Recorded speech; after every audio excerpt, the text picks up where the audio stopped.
téléspectateurs, bonjour. Nous sommes au Presse Club le 8 juillet 2014. Nous recevons aujourd'hui au Presse Club Michel Innocent Peya, commissaire lieutenant-colonel, docteur en management financier, sorti de l'Université libre internationale de Bruxelles, une très bonne université qu'on connaît. Et quand on passe à l'ULB, comme on appelle là-bas à Bruxelles, et on a la matière. Alors, la matière, il va nous le dire aujourd'hui par rapport à son livre. Un livre qui nous donne une certaine planimétrie de la situation africaine, entre le bon sens et l'alternance absolue. L'Afrique à la croisée de chemin. Alors, un livre que j'ai lu avec beaucoup d'intérêt. Et quand j'ai lu ces livres, je me suis dit, mais quelle foultitude d'informations dans ces livres. Comment il a pu travailler longuement sur ces livres. Dites-moi, vous avez mis combien de temps pour travailler cet ouvrage? Bonjour. Merci d'être invité par vous. C'est un privilège pour moi, d'autant plus que ça me démontre que vous avez un intérêt particulier que vous accordez à ce livre, qui, à mon avis, est une mine d'or. Donc, comme vous le voyez, ce livre part d'un grand constat, un constat qui a été fait à travers l'ensemble des différents mots qui minent l'Afrique aujourd'hui. Et c'est un livre à caractère multidisciplinaire, géopolitique, géostratégique, sociologique, anthropologique. Voilà. En tout cas, il est complet. Un peu de tout. Il est complet. Un peu de tout, justement. Alors, justement, un peu de tout. Alors, nous rentrons tout de suite dans le vif du sujet. Alors, au niveau de votre livre, vous évoquez pas mal de choses. Vous parlez sur cette pensée, le bon sens. Alors, le bon sens en Afrique, quand on voit le bon sens, on s'est dit, on est aux antipodes de la réalité, parce que le bon sens n'existait pas beaucoup en Afrique, politiquement, je vais dire. Et quand on parle aussi de l'alternance absolue, donc on peut dire ainsi, c'est pérenniser une dictature. Comment on peut expliquer cela, le bon sens et l'alternance absolue? D'abord, avant d'en arriver, je voudrais saisir cette noble occasion et vous faire comme une présentation sommaire du livre. Donc, c'est un livre de 340 pages et représenté en 7 grands chapitres, dont le premier est la démocratie, ses contours et son apprentissage. Le second chapitre tourne autour du mythe de la termitière. On va en parler parce que j'ai souligné quelques éléments sur la mythe de la termitière. Essayez d'évoquer vos chapitres. Voilà, tout à fait. Justement, allez-y. De manière sommaire le livre. Donc, je disais que le second chapitre, c'est le mythe de la termitière et son application dans la vie des nations. Le troisième chapitre, quant à lui, il parle de la dictature, de l'urgence et de l'action salutaire. Le quatrième chapitre parle des icônes de la dictature, de l'urgence et l'action salutaire. Le cinquième chapitre parle du leadership politique visionnaire pour un pays, un pays sous-développé. Et le sixième chapitre parle de l'opposition politique en Afrique comme une blanchisserie. Enfin, le dernier chapitre parle de la démocratie à l'occidentale comme facteur de déstabilisation des États d'Afrique. Voilà, grosso modo. Donc on a bien entendu la radioscopie de cette Afrique qui est émergente, on peut dire ici, parce qu'au niveau de sa croissance, la croissance tourne aux alentours de 5,6%. L'Europe en elle-même a une croissance de 2,5-3,2%. Alors on voit que l'Afrique va pouvoir nourrir plus tard l'Europe, suite d'ailleurs au dernier rapport pondu par le Sénat, un rapport Bockel qui dit que l'Afrique est l'avenir de la France. Alors dites-moi... Du monde, il faut le dire aussi, pas seulement la France. Ce qui est marqué au niveau du dernier rapport de 501 pages, la raison pour laquelle je vous dis du monde. Alors comment on peut expliquer qu'aujourd'hui l'Afrique est à la traîne? Bon, l'Afrique peut aujourd'hui être qualifiée comme à la traîne, mais tout part de ses origines. D'autant plus que aujourd'hui, les clés du développement de l'Afrique sont dans les mains de l'Occident. Et tant que l'Occident n'a pas remis les clés à cette Afrique, comment voulez-vous que cette Afrique soit devenue? Alors, je reviens par rapport à votre dernier chapitre, presque dernier chapitre, vous l'avez évoqué, vous l'avez expliqué, facteur de déstabilisation de l'Afrique, c'est l'Occident. Justement, justement. Alors, comment on peut dire que l'Europe est l'une des facteurs, parce qu'on ne peut pas dire d'emblée que c'est l'Europe, il y a d'autres éléments encore. Sur quelle base vous fondez votre accusation? Bon, ce n'est pas tout à fait une accusation, mais c'est un constat. Un constat qui nous inspire tous, que nous voyons tous. Un constat qui est fait à travers le mal qui aujourd'hui mine l'Afrique de manière générale, à travers le fait que vive l'Afrique aujourd'hui. Alors, vous parlez de la démocratie à l'occidentale. Est-ce que vous voulez qu'on mette en place, l'Afrique puisse mettre en place un paradigme qui va nous permettre à nous d'avoir un modèle par rapport à nos us et traditions, où nous devions prendre ce qui est bon en Occident et mélanger avec nos us et coutumes? Bon, tout est parti après le 16e sommet de la bonne des chefs d'État France-Afrique. Ouais. Donc, en 1990 du 20 juin 1990. Voilà, très bien. Sommet ayant réuni 37 États africains. Tout est parti de là. Et c'est à travers ce sommet que l'Afrique s'est totalement engagée dans cette démocratie que nous pouvons dire aujourd'hui, dite absolue, à travers les différentes conférences nationales qui se sont déroulées dans la plupart des États d'Afrique. Et c'est de par là qui ont été torpillés par les dictateurs qui étaient en place. Bon, dictateur, c'est peut-être trop dit. Parce que quand on parle de dictateur, est-ce que c'est le vœu, est-ce que c'est l'appréciation du peuple interne d'un État ou bien des observateurs extérieurs qui observent et qui qualifient cette gestion, cette politique de dictature? Voilà.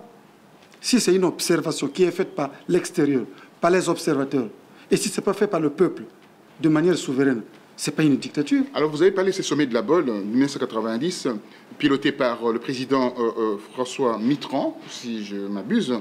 Et ces sommets avaient un caractère absolu, ce caractère absolu de donner une pulsion pour qu'on puisse avoir la démocratie en Afrique. Le bilan.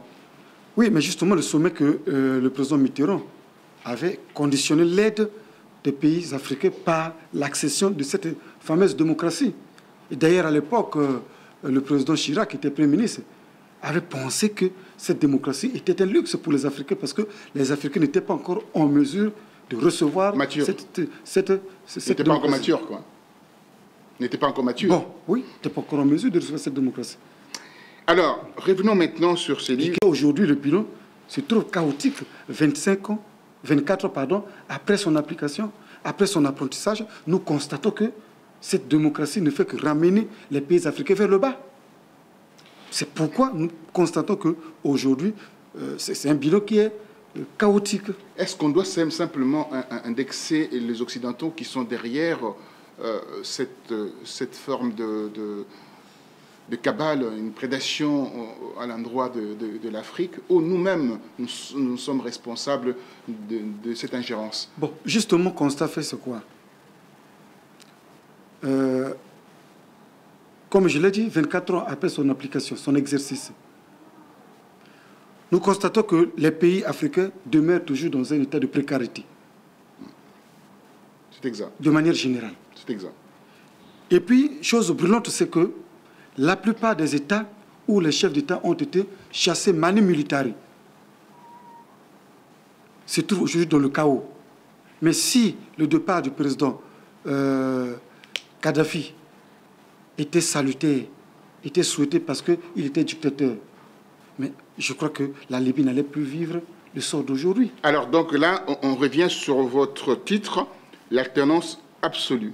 Effectivement. Alors, quand j'ai lu ça, j'ai quand même du mal à rester sur place, oui, à réfléchir sur ça en disant que nous voulons la démocratie, mais qu'est-ce que c'est cette histoire d'alternance absolue? C'est-à-dire on veut faire pérenniser la dictature, même les vieux dictateurs qui sont là, qui aujourd'hui sont en train de faire des routes, qui sont en train d'avancer vers la croissance à des chiffres, mais ils veulent aussi, en ayant cette idée, les vérités, de modifier la Constitution pour s'éterniser au pouvoir.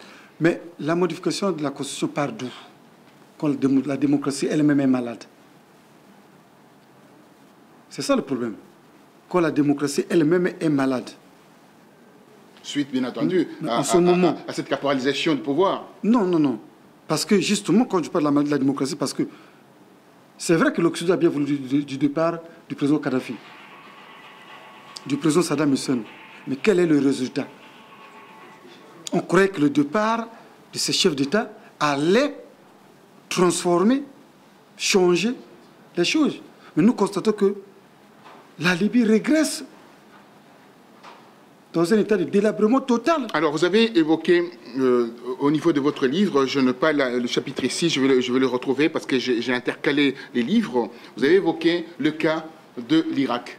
Vous avez évoqué le cas de la Libye. Vous avez évoqué le cas de la République démocratique du Congo. Vous avez évoqué le cas du Congo-Brazzaville. Et la Côte d'Ivoire aussi. Et la Côte d'Ivoire. Oui. Mais en regardant, en faisant une radioscopie sur ces cas d'espèces, on voit que c'est des vieilles dictatures.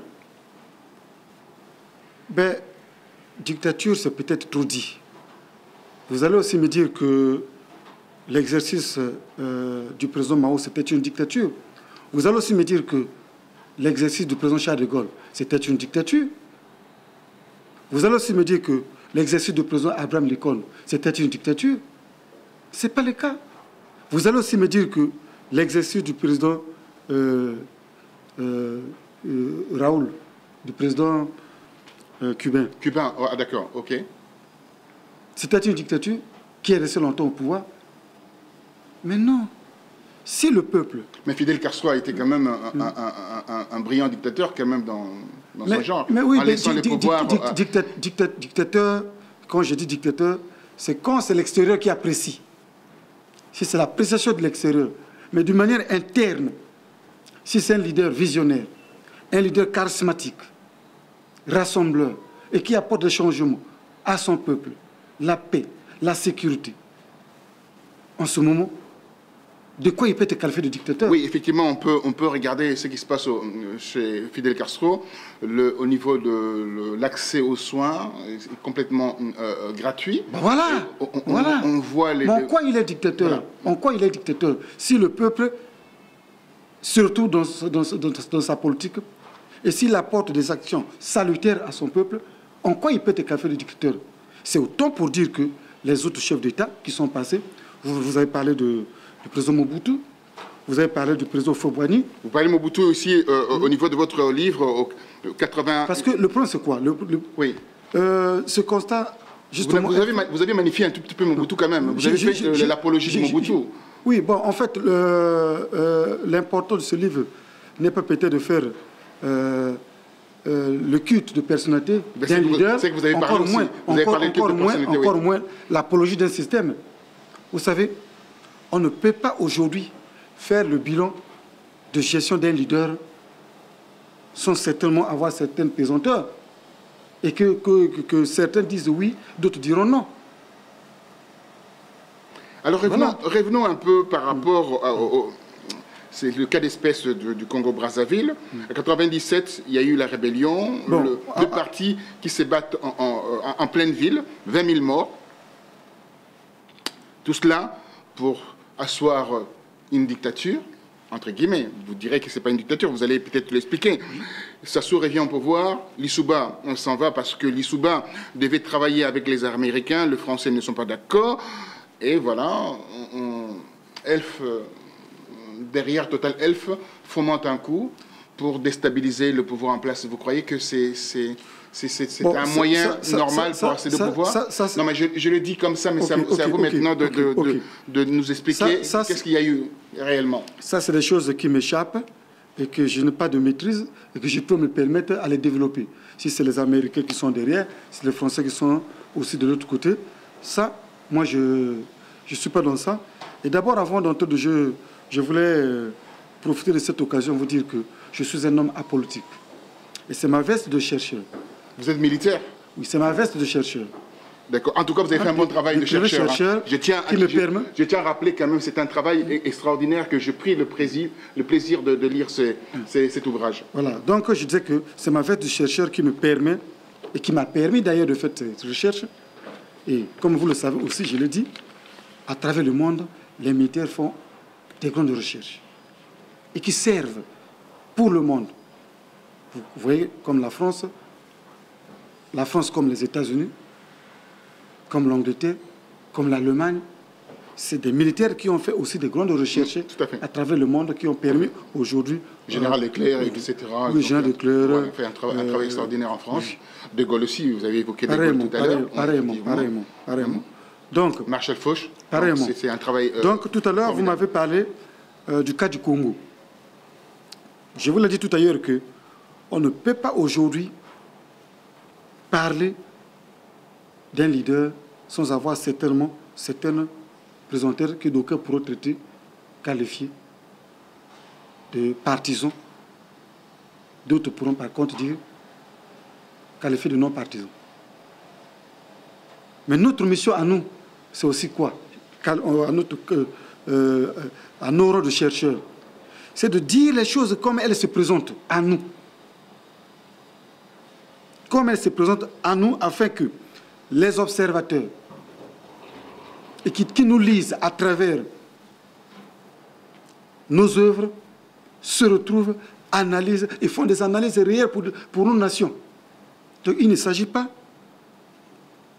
à un chercheur de rédiger les choses et qui sont le contraire d'une nation, de la vie d'une nation. Non. Le rôle du chercheur, c'est de dire, écrire les choses comme elles se présentent, dire les réalités comme elles se présentent pour permettre aux observateurs, à ceux qui sont ici et là, de se retrouver, de faire les analyses qui sont profitables pour le monde entier. Voilà. Bon, revenons sur le cas du Congo. Vous savez, et comme on le dit, la charité bien ordonnée commence par soi-même. Il ne s'agit pas ici de faire l'apologie de M. Sassou, mais de dire les choses comme elles se présentent à nous et comme nous les avons observées. Tout à l'heure, vous avez parlé du cas des chefs d'État qui sont restés longtemps au pouvoir. Oui. Et qui, pour la plupart, sont qualifiés de dictateurs. Mais le président Sassou... Sous le prisme des Occidentaux. Bon, les observateurs, oui. Voilà, les observateurs. Le cas du Congo, par exemple. Vous savez que, avant que le président Sassou n'arrive au pouvoir, c'est pourquoi on dit que j'ai parlé ici d'un adage, d'un prélat, Monseigneur Ernest Komo, qui disait: vous cherchez le pouvoir? Oui. Est-ce que parmi vous, il y a certains qui sont capables de nous apporter de l'argent? C'est ceux-là que nous voulons compter parmi les leaders. Tout ça, c'était les propos prophétiques du prélat qui avait en charge la conférence nationale souveraine. Donc, il avait déjà fait le constat que, en tant qu'homme de Dieu, en tant que prophète, dit que parmi tous ceux qui cherchent le pouvoir, parmi tous ceux qui cherchent à diriger les nations, il y a certains qui sont faits et qui ont la chance et qui peuvent apporter un plus au pays. D'autres, par contre, non. Mais vous avez évoqué aussi... Maintenant, par exemple... Oui, terminé, je vais rebondir. M. Sassou, avant qu'il n'arrive au pouvoir, il y avait le président Yombi Opango qui était là. Oui. Et quand le président Yombi Opango est au pouvoir, nous constatons que c'est les crises financières qui sévissent à travers le pays. L'irrégularité salariale, dont l'aliment de base était devenu les insectes qu'on appelle les criquets. L'aliment de base. Et peu avant que le président Yomi n'arrive, le président Sassou avait été demandé de prendre le pouvoir. Il y a une délégation qui avait été conduite par Céline Kombo. Mais il avait dit non parce qu'il n'était pas encore prêt à prendre le pouvoir, il n'était pas encore initié. Vous savez, en Afrique, c'est ça, les valeurs initiatiques. C'est ça aussi qui incarne. Il a dit non, qu'il ne pouvait pas prendre le pouvoir parce qu'il n'était pas encore initié. Les crises, à travers le président Yombi Opango, on sévit dans le pays. Peu de temps après, arrive le mouvement du 5 février 1979, le président Sassou, qui certainement avait déjà suivi son initiation, est arrivé au pouvoir. Quand il arrive au pouvoir, il rétablit les choses. La régularité salariale, les différents plans quinquennaux, les bombes pétroliers. Voilà. Il a oublié de rétablir quelque chose, oui. Une seule chose. Oui. La mixité, le problème ethno-tribaux. Bon, attendez, j'arrive. Et au nom de l'alternance absolue, à la faveur de cette fameuse démocratie, le président Sassou va quitter le pouvoir. Donc, les conférences nationales se sont déroulées dans la plupart des États d'Afrique, où celle du Congo était qu'une conférence sous forme de procès fait à cet homme. Le procès de la conférence nationale s'est déroulé, elle s'est soldée par les injures de tout genre. Bien que cet homme avait les moyens d'arrêter, mais la conférence nationale s'est déroulée sans effusion de sang, sans arrestation. Au contraire, en tant que sage africain, il a accepté tout le mal, il a endossé tout le mal de tous ses prédécesseurs depuis les indépendances. Ce qui était déjà sage pour cet homme. Les élections se sont déroulées. Certains ont bien voulu les arrêter. Il a dit non, le peuple ne veut plus de moi, laissez-moi partir. Le peuple ne veut plus de moi, laissez-moi partir. Donc il est parti. Et quand le président de Souba arrive, commence l'organisation des milices, la division du pays, l'exclusion des gens, radiation des gens à la fonction publique, accumulation d'arriérés de salaires, création des milices privées dans tout le pays, où chaque leader politique avait maintenant une milice. L'armée nationale a été presque anéantie, effacée, au détriment des milices. Du coup, les crises à répétition, les guerres civiles, en gros, une année, une décennie ensanglotée. Ensanglotée. Vous voyez? Donc le pays, en un mot, est totalement divisé. À la faveur de la guerre du 5 juin, qui s'est déroulée dans le pays, voilà, ce monsieur revient encore au pouvoir. Quand il revient au pouvoir, il rétablit tout. Vous voyez? Il rétablit tout. La régularité salariale. Il a organisé aussitôt la réconciliation nationale de tous les fils du pays par les moyens nationaux. Le pays s'est réconcilié, les paix ont été pensés. Et du coup, jusqu'à aujourd'hui, au nom de l'alternance absolue, bon, le pays se présente comme dans deux alternatives. Où un groupe pense qu'il faut réviser la Constitution, toute la Constitution, sinon certaines dispositions constitutionnelles. Un autre clan pense que ce n'est pas le cas. Nous ne voulons plus en aucun cas laisser d'abord le président qui a sa vision et qui d'ailleurs se trouve parmi les icônes d'Afrique qui ont beaucoup fait. Oui, mais quand vous évoquez, pardonnez-moi de vous interrompre, oui. Quand vous évoquez les modifications des constitutions, parce que je parlais des constitutions, aux États-Unis et en France, ils ont fait pour amener un plus au niveau de la population, un plus au niveau de peuple. Vous parlez de 24 fois modifié là, en France, 27 fois aux États-Unis. Oui. Alors, En Afrique, on arrive souvent quand on est à la veille des élections, oui. Et c'est là où on a cette velléité de modifier la Constitution. Croyez-vous vraiment oui, mais tout est parti d'où? Tout part d'où, justement? Tout part d'où? Tout à l'heure, nous avons cité certaines icônes. Mais tout est parti d'où? Le constat a été fait que après le départ de certains leaders charismatiques, je l'ai même évoqué dans le mythe de la termitière et son applicateur de la vie des nations, quand une reine mère est chassée brutalement. Oui, j'allais même évoquer, mais on peut même en parler même maintenant si vous voulez. Oui. Oui.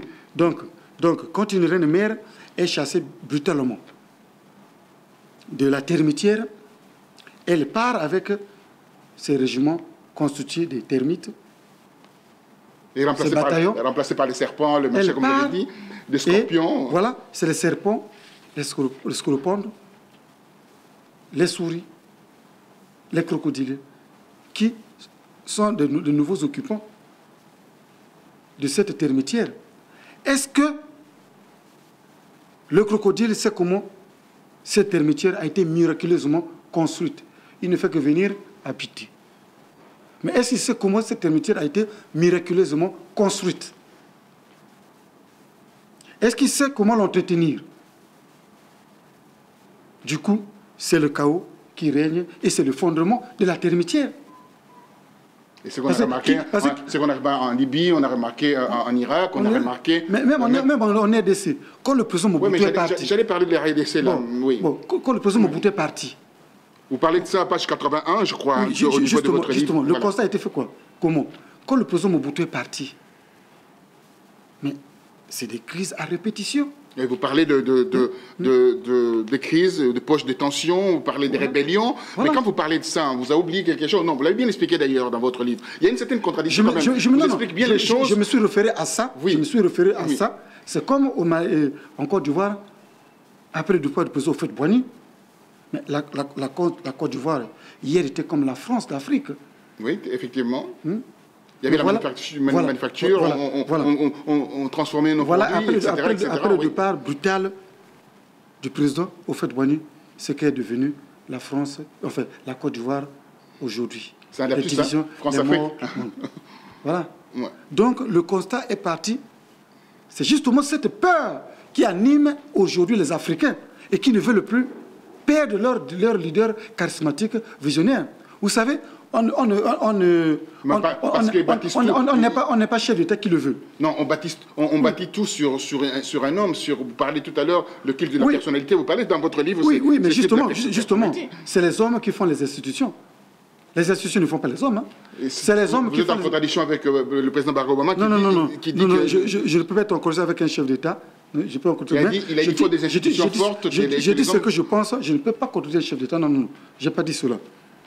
Je dis, aujourd'hui, ça a été démontré que le départ brutal de certains chefs d'État entraîne la régression des États. De ce qui veut dire que c'est les hommes qui font les nations. Oui, les hommes qui font les nations. Moi, je vais rester sur le cas d'espèce de Mobutu, le président Mobutu Sese Seko. Vous avez mis même son nom en entier, Kukungwendu Wazabanga. Vous avez détaillé, vous avez fait l'historique de son nom. C'est pour ça que je parlais de cette investigation. Vous avez parlé de musée aussi à l'intérieur. Je voulais poser une question. Oui. Entre un chef d'État qui est au pouvoir, où le peuple se retrouve, le fonctionnement des institutions se déroule, l'eau, l'électricité, et le départ de ce chef qui est conditionné par le courbement de la nation tout entière. Tout à l'heure, vous avez parlé de 20 000 morts au Congo-Brazzaville. Oui, tout à fait. Est-ce que entre un chef d'État qui est au pouvoir, même si aujourd'hui ils sont qualifiés de tout genre, de voleurs, pilleurs, comme les gens le disent, vous savez que même si une personne s'enrichit, est-ce qu'il meurt avec ses biens? Il meurt avec cette richesse.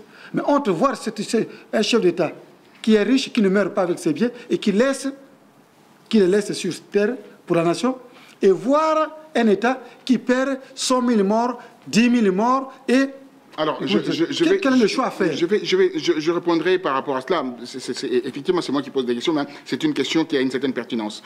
Alors, je répondrai par rapport à cela. La France, aujourd'hui, via Transparency International, Sherpa, attaque le président Sassou Nguesso pour le cas de Bien Malaki, le président Obiangema, le président Bongo. Effectivement, je suis allé en Guinée équatoriale, j'ai vu autre chose. J'ai vu le pays en développement et je n'ai pas vu ce que les Occidentaux parlent ici de ces pays-là. J'ai vu il y a une certaine évolution, le peuple est content de son président. Mais cette histoire de Bien Malaki, vous avez dit qu'ils bâtissent les choses, ces présidents-là, en Afrique. Mais le président Sassou a un patrimoine ici important. Oui, mais est-ce qu'un homme, tout à l'heure je vous ai parlé qu'un homme ne meurt pas avec les biens. Les biens restent sur cette terre. Est-ce que c'est au nom de ces biens que nous allons demander à un État d'enregistrer 200 000 morts, 300 000 morts? Mais que direz-vous de ces accusations-là de Sherpa et de... Mais oui, mais justement, c'est ça. Mais justement, ces guerres naissent d'où? C'est parce qu'on pense que tel chef d'État s'est enrichi, il est dictateur.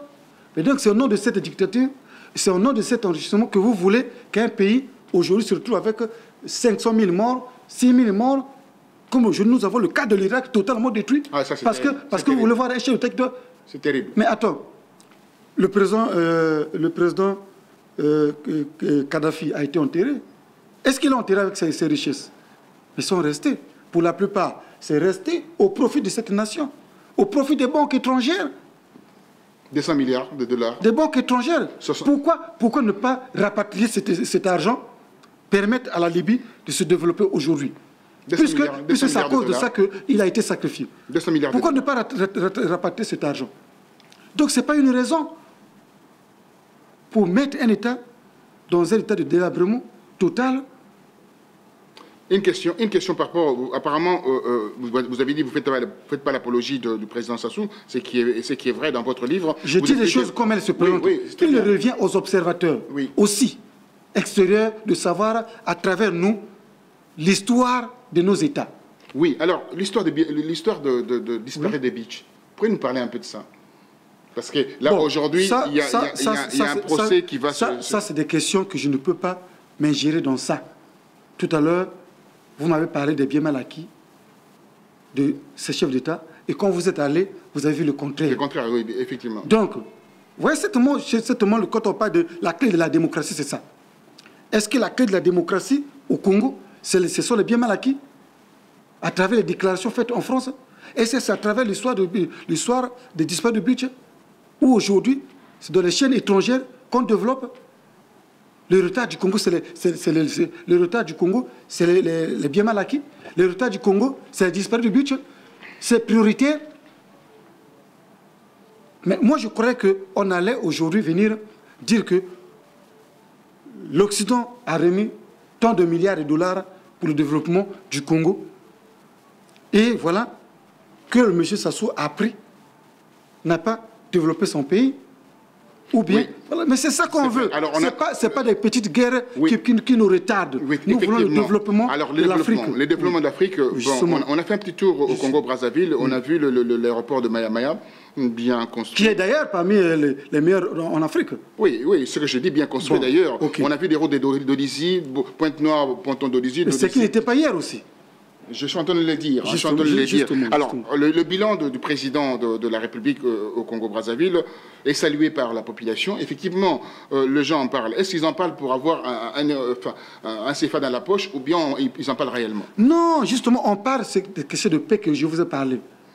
Mieux vaut me laisser avec mon fils, ma mère, ma soeur, de la pauvreté, que de les perdre, que de nous séparer à cause des richesses que certainement nous n'allons pas tous en avoir.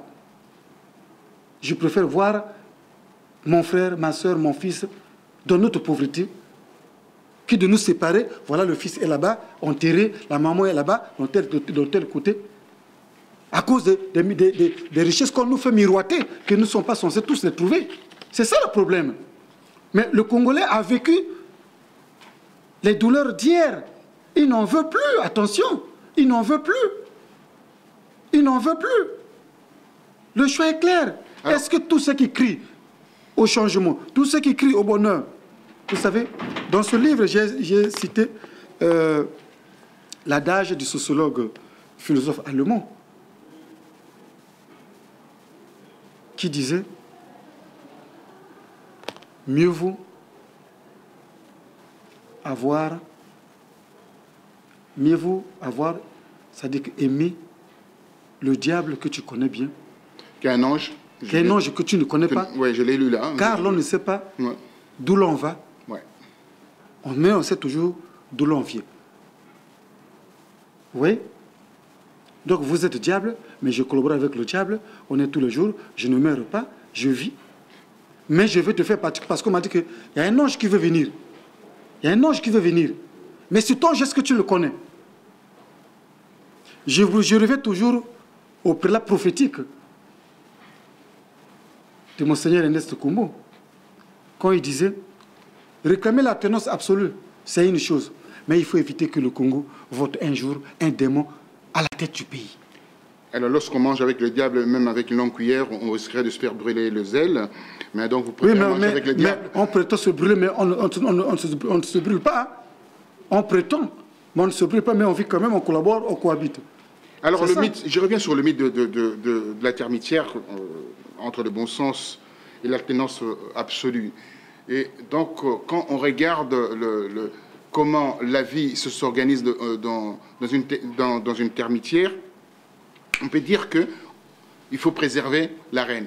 Donc, vous êtes en train de dire qu'il faut préserver les vieilles institutions mourantes, les institutions qui sont caporalisées par... Oui, mais mourantes, qui les qualifie de mourantes? Est-ce que c'est l'extérieur ou c'est le peuple qui qualifie?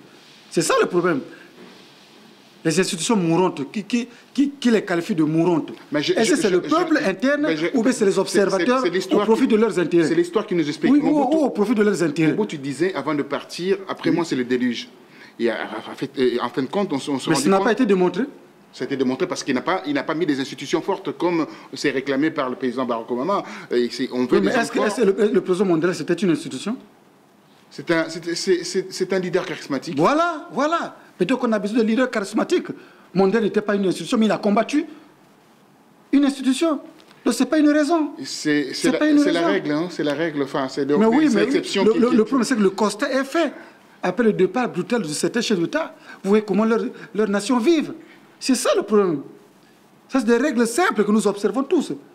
Et que vous voulez que le peuple qui aujourd'hui devient un agent économico-politique intelligent, vous voulez qu'il soit dupé?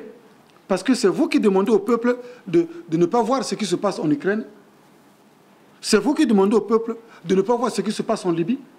Mais non, le peuple observe.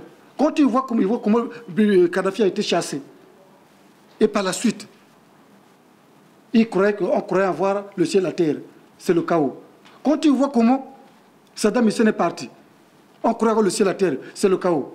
Vous avez demandé à son peuple, mais il faut même louer l'initiative, féliciter le courage du peuple algérien. De Bouteflika qui est pratiquement grabataire, qui veut s'éterniser au pouvoir. Non, il ne veut pas s'éterniser, attention. Moi, je vous ai dit tout à l'heure, mieux vaut rester ensemble dans la pauvreté avec son fils, se voir, que de se faire miroiter par un bonheur qui n'arrive pas. C'est ça le problème. Un bonheur qui n'arrive pas. Et quand ce bonheur arrive, ce n'est pas tout le monde qui en gagne aussi. C'est ça le problème. C'est pourquoi ce livre interpelle les consciences des uns des autres. D'autant plus que nous aurons d'ici là près de 26 États qui auront à décider de leur destinée. Oui, dans votre livre, dans votre ouvrage, page 21, vous parlez d'un nouveau paradigme. Vous parlez surtout d'un discours, d'un nouveau discours que le leader... oui, le recours vers une démocratie à l'africaine. Oui, à l'africaine. Oui. Alors, est-ce que cette démocratie à l'africaine, on peut croire à cela à partir du moment qu'il y a la prédation, il y a des multinationales qui sont derrière ces États, qui font la pression, et on le voit, qu'est-ce qui se passe dans l'Afrique. Je l'ai vu également à Malabo lors du 23e sommet de l'Union africaine. Oui. Donc, derrière ça, il y a la main extérieure qui qui gère en fait l'Union africaine. Est-ce qu'on peut espérer quelque chose par rapport à ça? Oui, mais justement, c'est ce que nous voulons. Parce que tout à l'heure, je vous ai parlé de la démocratie qui a été remise aux Africains sont les clés. Donc, l'Occident détient toujours les clés de cette démocratie. Donc, on n'a pas eu l'indépendance, voilà, ça voulait dire. Voilà. Mais oui, mais la preuve en est que la démocratie a été conditionnée par l'aide au développement qui n'arrive jamais et qui n'est jamais aussi arrivée. Par la Banque mondiale et le Fonds monétaire. Qui n'est jamais arrivé aussi. Qui n'est jamais arrivé. Donc, ce qui veut dire que nous plaidons pour le recours d'une démocratie à l'africaine fondée sur les traditions africaines, sur les cultures africaines, sur les réalités africaines. Je vous ai pris l'exemple tout à l'heure. Parmi tous les chefs d'État qui se doivent peut-être certainement de quitter le pouvoir, est-ce que de tout ce monde, ils sont tous médiocres comme nous le pensons?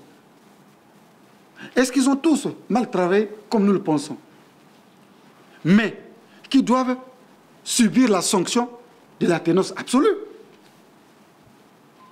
La sanction de la ténance absolue, où ils doivent coûte que coûte quitter les choses, partir, laisser les nations, alors, même dans de mauvais états. Alors, le nouveau paysage que vous souhaiterez pour l'Afrique, quel paysage Une démocratie à l'africaine fondée sur les traditions africaines, comme il y a le cas en Asie. Comme il y a le cas en Asie. Quand on voit des paraboles partout, on voit la modernisation, la modernité nous envahissent. Bon, tout à l'heure, vous m'avez parlé de la Guinée. Est-ce que s'il arrivait qu'on demande au président guinéen de quitter les choses au nom de la ténance absolue, est-ce que ce peuple voudra facilement laisser partir solidaire parce qu'il veut des anges qui arrivent, vous êtes sûr, tout en sachant que les autres qui ont voulu avoir les anges, c'est le malheur, c'est le désordre, c'est le chaos. C'est ça ce que je veux. La démocratie demande à ce qu'on puisse faire le renouvellement de la classe politique. Et c'est ça le principe démocratique. Oui, mais autant voulu. 50 ans après, 30 ans après, 40 ans après. Que ça soit. Est-ce que le président Fidel Castro n'a pas quitté les choses? Oui, tout en étant. Voilà. C'est la maladie qui l'a poussé. C'est la maladie qui l'a poussé comme hier, le président Roosevelt aussi. Comme hier, en Amérique, le président Roosevelt aussi, à cause de son état de santé, il est parti. Mais l'Amérique continue. Le président Fidel Castro est parti. Comme disait un ami, c'est un bon job d'être président de la République. Ce n'est pas un bon job. Vous savez, il y a des gens qui sont destinés.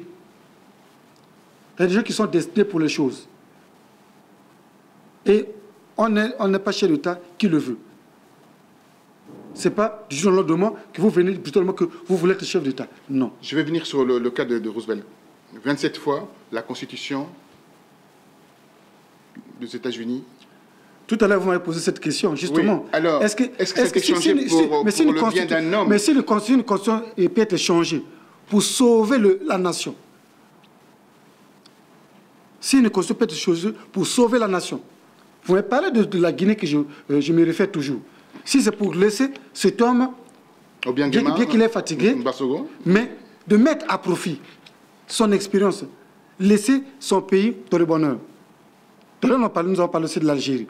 Mais si c'est le cas, mais je ne vois pas comment aujourd'hui on peut empêcher un État qui voudra aspirer au changement de sa constitution à travers son peuple. Alors, dans votre livre, vous parlez, page 127, sur la violation des droits de l'homme. Vous avez évoqué pas mal de cas, vous avez mis plusieurs chapitres, vous êtes soucieux de droits de l'homme, mais quand on voit aussi certains présidents, je donne l'exemple encore de là où vous venez, le président Sassou Nguesso disait à la télévision nationale, chez mon ami André, il disait celui qui se mettra devant moi pour faire de troubles à l'idée de voir la Constitution sera modifiée, il me trouvera en face de lui. Qu'est-ce que c'est comme discours? Comment on peut qualifier ces discours? Bon, moi je n'ai pas ici l'approbation de faire des jugements sur les déclarations politiques d'un chef d'État, mais en ma qualité d'intellectuel, chercheur, je peux analyser le discours de mon président de la République. Mais que je reconnais qu'il a apporté la paix, hein, je dis bien, il a apporté bien la paix au pays, il a apporté des revenus, ça a augmenté des revenus, des routes sont bien construites. À mon avis, le discours du président Sassou n'a pas été prononcé contre tous ceux qui voudront s'interposer au changement constitutionnel, non. D'autant plus que même ce changement constitutionnel dépendra du peuple, parce que la Constitution ne peut que être changée par voie référendaire. C'est le peuple. Mais le fossoir des troupes, c'est quoi? C'est des gens qui viennent profiter au nom du peuple pour s'aimer la zizanie. Vous savez, même toutes ces choses-là existent même bibliquement. Vous accrochez beaucoup à la Bible. Dans votre livre, vous parlez de la religion. Je retrouve au niveau de page 262, vous parlez beaucoup de la religion. Dans la religion, vous parlez aussi également de l'utilisation de médias. C'est une religion aussi également. Mais on sait, on utilise aujourd'hui des églises des réveils pour caporaliser le peuple, mettre dans conditionner le peuple. C'est aussi une façon d'asservir le peuple, ces religions, ces médias qui sont caporalisés, etc. Non? Bon, mais aller vers une religion, c'est un vœu personnel. Aujourd'hui, chacun est libre d'aller vers une religion à sa volonté. Et pourtant, vous réfutez ce que les Occidentaux nous ramènent. Les religions, c'est les Occidentaux qui nous ont ramené ça ici, en Afrique. Oui, mais quel est le résultat de cela? Des résultats médiocres par rapport à ce qu'on voit. L'activité morale est complètement à la baisse. Vous savez, tout ce que l'Occident nous remet, c'est son clé en main. Et voilà pourquoi vous constatez que le bilan, de manière générale, en tout est chaotique. On peut vous remettre un chèque sans argent, sans provision. Mais non. C'est ce que vous faites allusion. Donc je vous disais tout à l'heure que le discours du président Sassou n'a peut-être pas été celui que nous pensons sur le changement de la Constitution où il veut s'auto-proclamer, il veut s'imposer. Non. Mais c'est contre ceux qui utilisent le peuple, contre ceux qui veulent ramener le pays vers le bas pour des choses chèrement acquises. Et alors là, vous expliquez les développements socio-économiques. Le dictateur travaille aussi pour la croissance économique. Donc c'est ça. J'ai parlé dans le livre du dictateur de l'urgence et de l'action salutaire. Oui, oui. Le président libyen était qualifié de dictateur. Mais quel était le résultat? Oui, c'est vrai que je suis allé en Libye en 1989. Oui. Ce que je vis en Libye, c'est extraordinaire. Le système social impeccable, la gratuité au niveau de l'électricité, au niveau de l'énergie, au niveau de transport. Et quand on se mariait, on avait 50 000 $ au niveau un pécule pour commencer la vie. On avait un véhicule. Quand on sortait du bac, au baccalauréat, donc on avait 75 000 € de bourse. C'est quelque chose d'extraordinaire, en tous les cas. Quand il est parti, quand Kadhafi est parti, au niveau de la Banque centrale, au niveau du Trésor, il y avait 170 milliards de bons de trésor. Et aujourd'hui, une idée, et 200 milliards à l'extérieur, 170 milliards aux États-Unis, 30 milliards en France. Et aujourd'hui, la Libye. Hier, même pour le manque de parking, les étudiants libyens allaient en grève. Les étudiants libyens n'allaient jamais chercher de l'emploi à l'étranger. Je vous soutiens là-dessus. Ce qui est contraire. Je vous soutiens là-dessus. Donc, la dictature de l'urgence et de l'action salutaire, c'est quoi? C'est quand un chef d'État applique des méthodes fortes à son peuple, mais pour aboutir à un résultat meilleur, à une action salutaire. Ils peuvent aujourd'hui, pour arrêter par exemple un conflit, une guerre civile, appliquer des méthodes qui auront troublé toute la journée le pays, la ville, sortir des moyens aériens pour arrêter un cas de force majeure qui se passe dans le pays.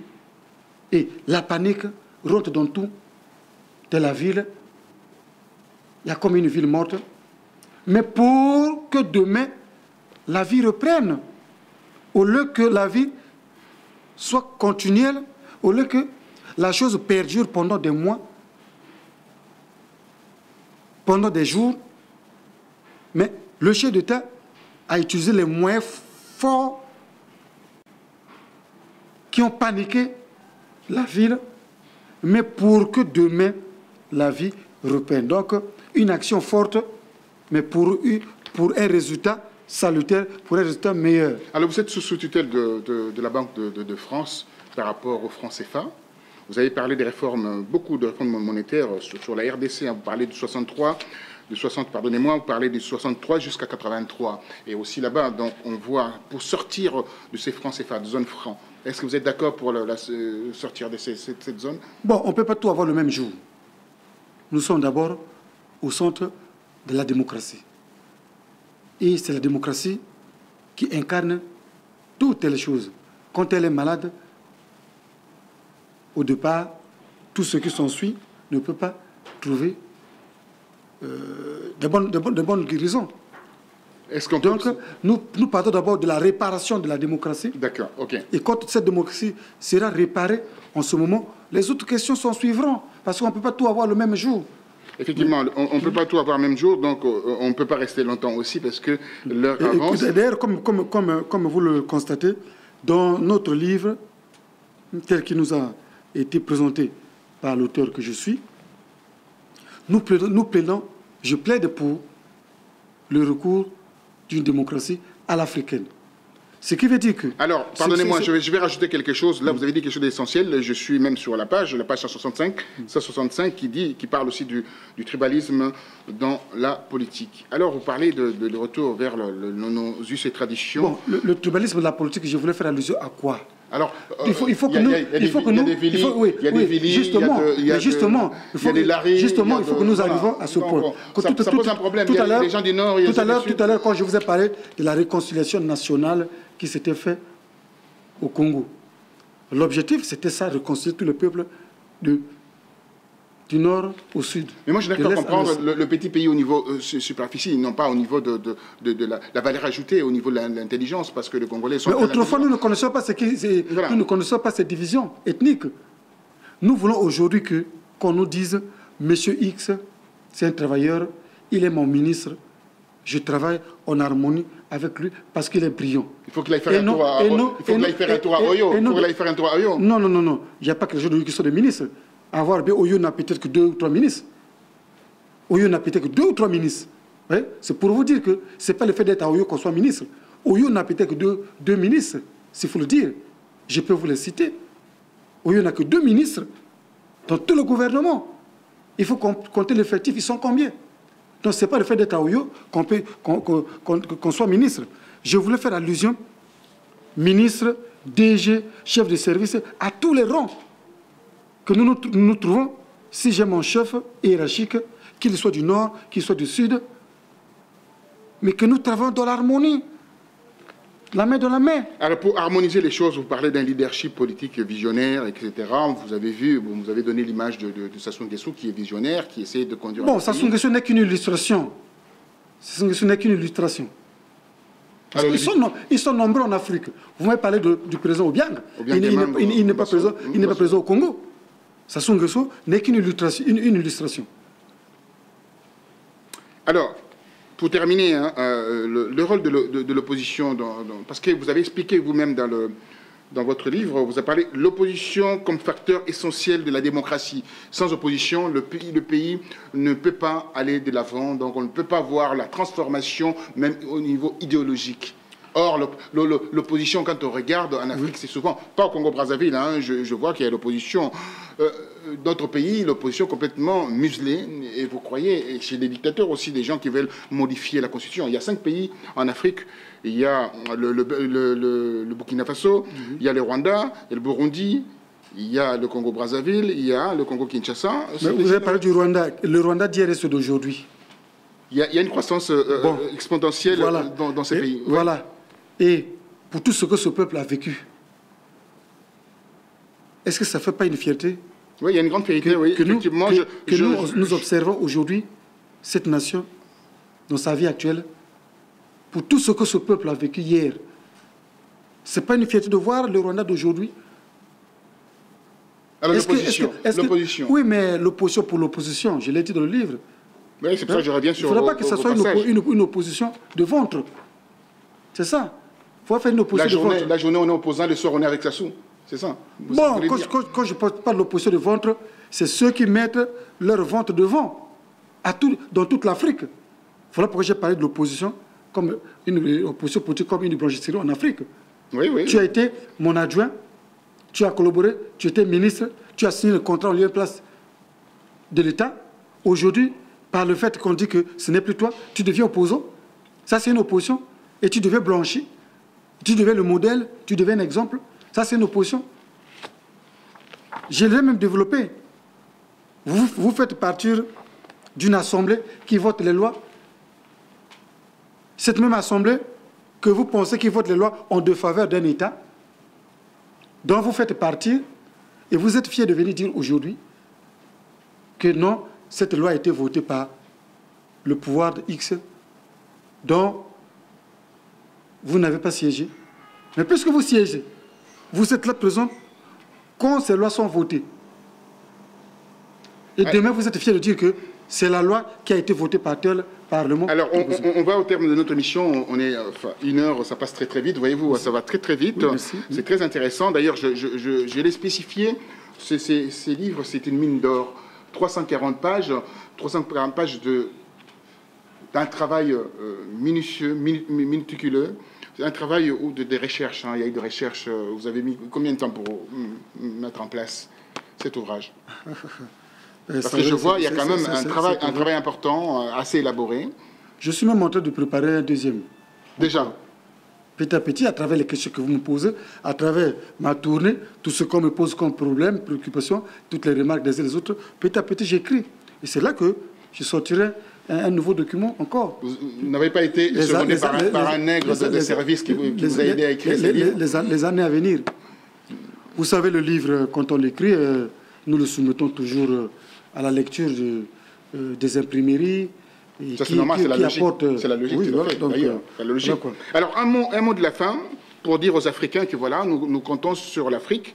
Quand on regarde deux rapports sortis, le rapport Vidrine présenté au président de la République François Hollande en décembre 2013, et le dernier rapport du Sénat écrit par Bockel et Zinsou, d'origine béninoise, qui parle que l'Afrique est l'avenir de la France. Donc, ils ont donné quelques propositions. Je dirais même l'avenir du monde. Quelques propositions, 14 propositions pour sortir l'Afrique de l'ornière. Or, quand on regarde leurs propositions, ça arrange aussi leur fouille, comme on dit, pardonnez-moi l'expression. Oui, mais justement, tout à l'heure, je vous ai dit qu'il faut même dire le devenir du monde. Parce que l'Afrique ne travaille pas qu'avec la France. L'Afrique travaille avec tous les continents. Et c'est le travail que tous ces continents devaient réfléchir, faire pour aider justement l'Afrique à sortir dans son état de précarité. Donc, on doit prendre le modèle, comme vous avez expliqué dans votre livre, modèle chinois, qui consiste à avoir une idéologie chinoise, une culture ancestrale, à travers l'idéologie maoïste, parce que vous avez beaucoup spécifié maoïste. Mais cette démocratie à l'occidentale n'est pas la même en Angleterre qu'en France, qu'en Allemagne, qu'en Espagne. Donc, ce n'est pas la panacée, ce n'est pas la meilleure démocratie, ce n'est pas le Donc, modèle la démocratie qu'il faut. Doit dépendre aux cultures des uns et des autres. Voilà, nous terminons notre émission avec ces mots, de brillants mots. Peut-être qu'avant que vous nous clôturez, je voudrais rajouter que... on va terminer avec ça. Alors, terminer. Oui, je voudrais dire que entre le bon sens et l'alternance absolue, sont deux voies et qui nous sont proposées. Dans ces deux voies, il nous revient à nous, de manière responsable, de savoir, librement de savoir et choisir celle qui nous convient pour éviter que l'Afrique continue à être dans cet état de précarité que nous constatons aujourd'hui. Peut-être demain, ça va être pire que ce qui se passe aujourd'hui. En filigrane, vous avez dit... Donc nous interpellons les uns les autres à ce que, qui réfléchissent, qui choisissent la voie la plus salutaire. La voie la plus salutaire, les réalités têtues de l'histoire. D'autant plus que cela le démontre. Ouais. On ne triche pas avec l'histoire. Voilà ce que ce qui s'est passé hier, aujourd'hui, ça peut se reprendre. Se reproduire. Voilà. Encore là.